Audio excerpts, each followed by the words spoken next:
जंगल में बबलू बंदर रहता था।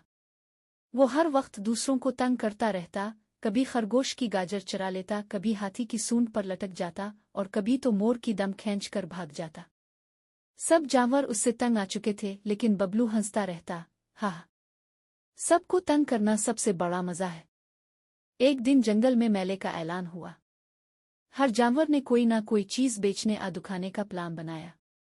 बबलू ने सोचा, मैं तो सबकी स्टाल बिगाड़ कर खूब हंसी उड़ाऊंगा। मगर जब मेला शुरू हुआ, बबलू जैसे ही पहला स्टाल बिगाड़ने गया, वो फिसलकर कीचड़ में जा गिरा। सब बच्चे हंसने लगे, अब आया मजा। फिर वो शेर के खेमे में गया, शेर की दम खींची, शेर गुस्से से धाड़ा और बबलू दरख्त पर चढ़ गया, डर के मारे कांपता रहा।